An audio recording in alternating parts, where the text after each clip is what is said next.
ನನ್ನ ಎಲ್ಲ ಶಿಕ್ಷಕ ಬಾಂಧವರಿಗೆ ಹಾಗೂ ಸ್ನೇಹಿತರಿಗೆ ನಮಸ್ಕಾರಗಳು. ಈ ವಿಡಿಯೋದಲ್ಲಿ ವಿದ್ಯಾರ್ಥಿಗಳ ಅಟೆಂಡೆನ್ಸನ್ನು ಅಪ್ಡೇಟ್ ಆಗದಿದ್ದರೆ ಹೇಗೆ ಅಪ್ಡೇಟ್ ಮಾಡುವುದು ಎಂಬುದರ ಬಗ್ಗೆ ಮಾಹಿತಿಯನ್ನು ನೀಡಲಾಗುತ್ತದೆ.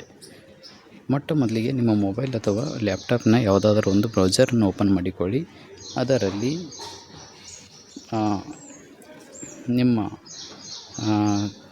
ಶಾಲೆಯ ಡೈಸ್ ಕೋಡ್ ಅಥವಾ ಯೂಸರ್ ಐಡಿಯನ್ನು ಹಾಕಿ ಲಾಗಿನ್ ಆಗಿದ ತಕ್ಷಣ ಈ ರೀತಿಯಾಗಿ ಓಪನ್ ಆಗುತ್ತೆ. ಇಲ್ಲಿ ನೋಡಿ, ಅಟೆಂಡೆನ್ಸ್ ಈಸ್ ನಾಟ್ ಫಿಲ್ ಎಂದು ಸಮಸ್ಯೆ ಬರುತ್ತಿದ್ದರೆ ಅದಕ್ಕೆ ಹೇಗೆ ಪರಿಹಾರ ಎಂಬುದು ಇಲ್ಲಿ ನಾವು ತಿಳಿದುಕೊಳ್ಳೋದು. ಇಲ್ಲಿ ಮೊಟ್ಟ ಮೊದಲನೇದಾಗಿ 1 to 10 ಮೇಲೆ ಸ್ಟೂಡೆಂಟ್ ಮ್ಯಾನೇಜ್ಮೆಂಟ್ ಕ್ಲಾಸ್ 1 to 10 ಮೇಲೆ ಕ್ಲಿಕ್ ಮಾಡಬೇಕು. ಕ್ಲಿಕ್ ಮಾಡಿದಾಗ ಅಟೆಂಡೆನ್ಸ್ ಅದು ಹೇಗೆ ಸಮಸ್ಯೆ ಎಲ್ಲಿದೆ ಅಂತ ಹೇಗೆ ಕಂಡುಹಿಡಿಯೋದು ಎಂಬುದೇ ಪ್ರಮೋಷನ್ ಡೀಟೇಲ್ ಮೇಲೆ ಕ್ಲಿಕ್ ಮಾಡಬೇಕು. ಇಲ್ಲಿ ಪ್ರಮೋಷನ್ ಸ್ಟೂಡೆಂಟ್ ಮೇಲೆ ಕ್ಲಿಕ್ ಮಾಡಿದಾಗ ಇಲ್ಲಿ ನೋಡಿ, ಯಾವುದಾದ್ರೂ ಒಂದು ತರಗತಿ ತಗೊಳ್ಳಿ, ಅಲ್ಲಿ ಸರ್ಚ್ ಮಾಡಬೇಕು. ಸರ್ಚ್ ಮಾಡಿದಾಗ ಇಲ್ಲಿ ನಮ್ಗೆ ಗೊತ್ತಾಗ್ಬಿಡ್ತದೆ ಯಾವ ವಿದ್ಯಾರ್ಥಿ ಅಟೆಂಡೆನ್ಸ್ ಈಸ್ ನಾಟ್ ಫಿಲ್ ಅಂತಿದೆ ಅಂತಂತೆ.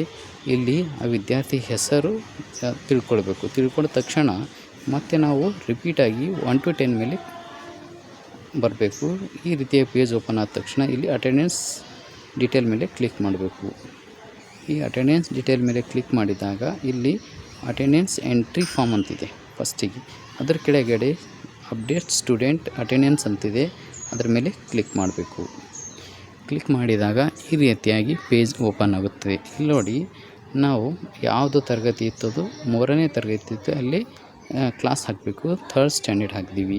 ನೆಕ್ಸ್ಟು ಈಗ ಅಕಾಡೆಮಿಕ್ ಇಯರ್ದು ಈಗ ಕರೆಂಟ್ ಅಕಾಡೆಮಿಕ್ ಇಯರ್ ಇದೆ 2026 ಆ್ಯಂಡ್ 27 ಅಂತಿದೆ.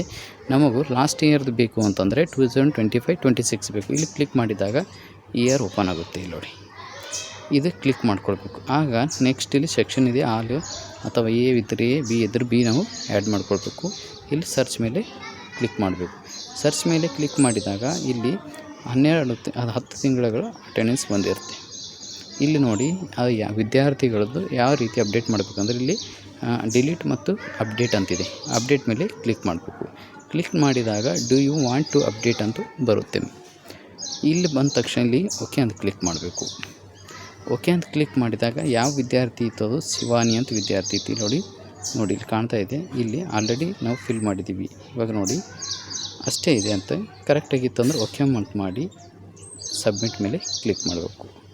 ಸಬ್ಮಿಟ್ ಮೇಲೆ ಕ್ಲಿಕ್ ಮಾಡಿದಾಗ ಇಲ್ಲಿ ಅಟೆಂಡೆನ್ಸ್ ಅಪ್ಡೇಟ್ ಸಕ್ಸಸ್ಫುಲಿ ಅಂತ ಬರುತ್ತೆ. ಬಂದ ತಕ್ಷಣ ಅದು ಯಾವ ತಿಂಗಳಲ್ಲಿ ನಾವು ಅಟೆಂಡೆನ್ಸನ್ನು ಫಿಲ್ ಮಾಡಿಲ್ಲ ಅಂತಂದು ಯಾವ ರೀತಿ ಕಂಡು ಹಿಡ್ಕೊಳ್ಬೇಕಂತಂದರೆ ಇಲ್ಲಿ ನೋಡಿ, ಮತ್ತೆ 1 to 10 ಮೇಲೆ ಹೋಗಬೇಕು, ಅಟೆಂಡೆನ್ಸ್ ಡೀಟೇಲ್ ಮೇಲೆ ಹೋಗಬೇಕು, ನೆಕ್ಸ್ಟ್ ಅಪ್ಡೇಟ್ ಸ್ಟೂಡೆಂಟ್ ಅಟೆಂಡೆನ್ಸ್ ಮೇಲೆ ಹೋಗಬೇಕು.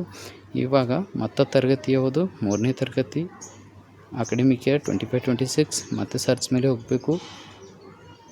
ಹೋಗಿದ ತಕ್ಷಣ ಈಗ ಫಸ್ಟ್ ತಿಂಗಳು ಮುಗೀತು, 2ನೇ ತಿಂಗಳಿಗೆ ಹೋಗಬೇಕು. ಇಲ್ಲಿ ನೋಡಿ ಅಪ್ಡೇಟ್ಸ್ ಅಟೆಂಡೆನ್ಸ್ ಮೇಲೆ ಅಪ್ಡೇಟ್ ಮೇಲೆ ಓಕೆ ಮಾಡಬೇಕು. ಓಕೆ ಮಾಡಿದ ತಕ್ಷಣ ಮತ್ತೆ ಎಲ್ಲ ವಿದ್ಯಾರ್ಥಿಗಳ ಅಟೆಂಡೆನ್ಸ್ ಓಪನ್ ಆಗುತ್ತೆ. ಇದರಲ್ಲಿ ಆ ವಿದ್ಯಾರ್ಥಿ ಎಲ್ಲಿದೆ ನೋಡ್ಕೊಳ್ಬೇಕು.